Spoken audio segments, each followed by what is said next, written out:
On peut pêcher dans combien d'eau, combien de profondeur? Tiens-leur comme ça.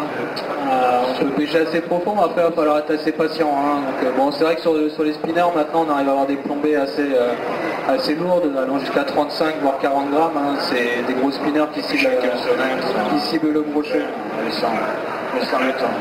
S'il y avait des grammages types à conseiller, ce serait quoi? Allez, moi je suis beaucoup entre 10 et 20 grammes. Le spécialiste spinner, c'est plutôt génial. Ouais, spécialiste, on va pas dire spécialiste, non, mais... Alors, je resterai à peu près pareil, ouais. Jusqu'à plus petit. C'est vrai que des fois, des plus petits spinners, des plus petits leurres vont faire déplacer des gros poissons. Hein. Des fois, les gros poissons sur des poissons fourrage plus petits. Et là, il faut pêcher un peu plus. Mais c'est vrai que ça existe en micro-leurre aussi, en micro-spinner pour les pêches. Exactement. Donc là, il y a d'autres types de spinners. Je vous présente un autre type de spinner. C'est un mélange entre un spinner et un lipless. Alors là, on voit le lipless qui vibre énormément dessus, voilà, qui combine un petit peu, qui change un petit peu d'animation, de vibration, enfin, le son. D'ailleurs, je crois que celui-là est à billes, donc il rajoute encore plus même des ondes, des chocs des billes externes dedans. On va battre le rappel. Si on a du poisson qui est un peu loin, ça va l'attirer de peu plus loin. On voit que justement les billes, ça les intéresse pas du tout. Non. La pêche du moment, ce serait des petits spinners, petites bouchées. Ouais. Comme j'ai mis au début, là, du tout petit, c'est vrai que c'est un leurre sur le black bass. C'est un leurre qui peut être utilisé toute saison? À toute saison, oui. À toute saison. Mais plus en début de saison, hein, plus sur les pêches de printemps. Sinon, c'est vrai qu'on a des meilleurs résultats en début de saison, notamment sur le brochet, hein, avec le spinner. Le gros avantage, donc, c'est de battre les terrains très rapidement avec des cannes spécifiques pour essayer de donner un maximum de coups de canne, surtout en compétition, de rentrer un maximum de poissons. Puisque pour rentrer des poissons, il faut que l'heure soit dans l'eau, donc il faut pêcher énormément. Alors comment tu procèdes, Julien? Une fois que tu as trouvé les poissons, tu continues au spinner ou alors tu décides de changer de technique? C'est quoi j'essaie de changer de technique parce que c'est vrai que les poissons vont taper sur les spinners au début. Et après je vais affiner le montage, hein, voir à pêcher, à descendre, à utiliser des leurres souples. Hein, on va faire bouger 2-3 poissons avec les spinners, après c'est vrai que ça va se calmer, notamment sur le black bass hein, qui sont beaucoup regroupés. Et là on va utiliser des leurres souples et pêcher un peu plus finesse. Le principe c'est la localisation, effectivement. Une fois qu'on a localisé les poissons, grâce au spinner, c'est pas forcément bon d'assister à un système de pêche. Là on va passer à autre chose, comme dit Julien, soit du finesse, soit du drop shot. Voilà, on rentre dans une pêche bien ciblée, bien chirurgicale. Et après, déplacement, et on repart au spinner, c'est comme ça que vous faites? Voilà, c'est ça, exactement. Le but de ce leurre, c'est de trouver le poisson, de faire bouger, des fois, ça suffit même de le faire venir, de voir y revenir plus tard et reprendre ce poisson qu'on a découvert et qu'on a fait bouger. Alors il existe des spinners aussi qu'on peut utiliser en surface? Alors voilà, j'allais y venir justement. Quand on parle de faire bouger le poisson, il y a une déclinaison de spinner, c'est une hélice qui permet d'imiter une chasse sur l'eau en le tirant très fort et de faire du bruit. Bien souvent, je me suis servi sur des poissons qui étaient en plein été, sous des nénuphars vraiment cachés, de faire bouger le poisson et ensuite d'y venir avec un spinner. Ça aide pas mal. Et puis une attaque sur un buzzbait, c'est impressionnant. On n'oublie pas. Tout le leurre de surface, ça fait de grosses déclaboussures et ça fait monter de l'adrénaline. Un joli brochet quand il tape dessus qu'il le rate et c'est marrant. Et qui sort de l'eau.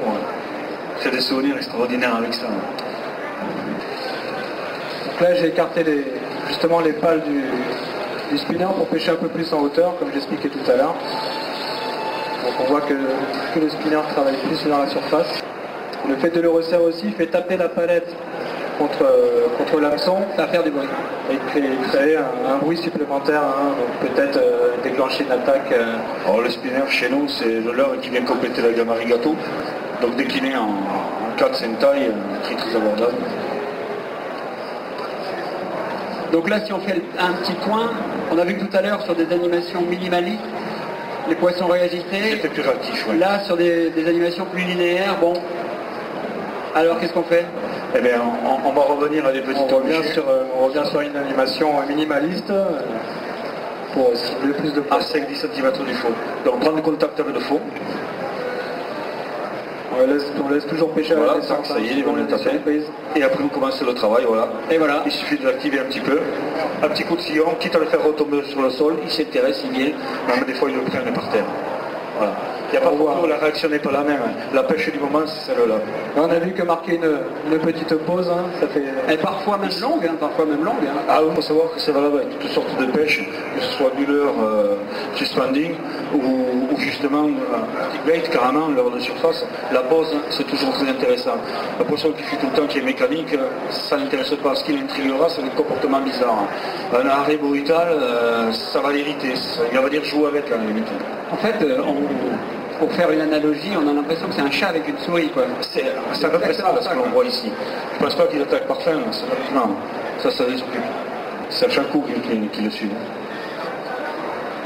Alors là, c'est le moment peut-être, on est parti avec un spinner qui est assez simple, c'est le moment peut-être pour rajouter un petit peu d'attractant sur les silicones, ou voire d'y rajouter un petit thriller assez fin, pas trop gros parce qu'on a vu que les grosses bouchées ça ne les intéressait pas, mais quelque chose d'assez fin, un worm, voilà, et le laisser travailler un petit peu tout seul, le worm quand il passe par terre. Ah, parce qu'on n'est pas obligé de changer de spinner complètement, on peut aussi changer l'équipement. Jouer avec la couleur, l'équipement, les odeurs. On n'y passe pas assez, quoi. Et on remarque quand même que les plus petites tailles de spinner prennent plus de poissons. Hein. Enfin, notamment là, à ce moment sur le black bass.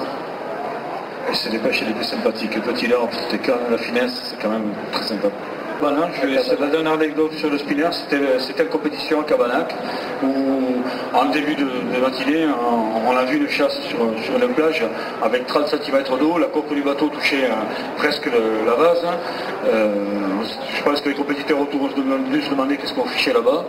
J'étais persuadé d'avoir un banc de perche qui attaquait des salles de vin, et sur un spinner, on a fait du cendre. Bon, effectivement, c'était pas énorme, mais c'était cendre de 40, 41, ça comptait.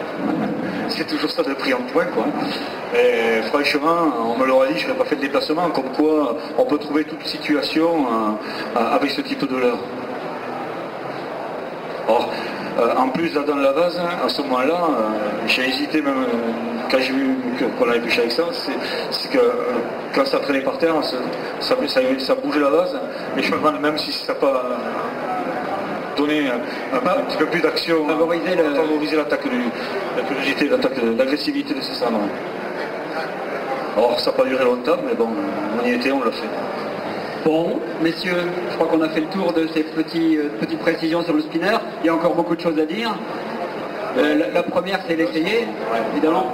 Voilà, il faut essayer, il ne faut pas voir. En plus, c'est la pêche, je pense, des plus faciles à indiquer, et peut-être même des plus sympathiques, facile à mettre en œuvre, à la portée de tous.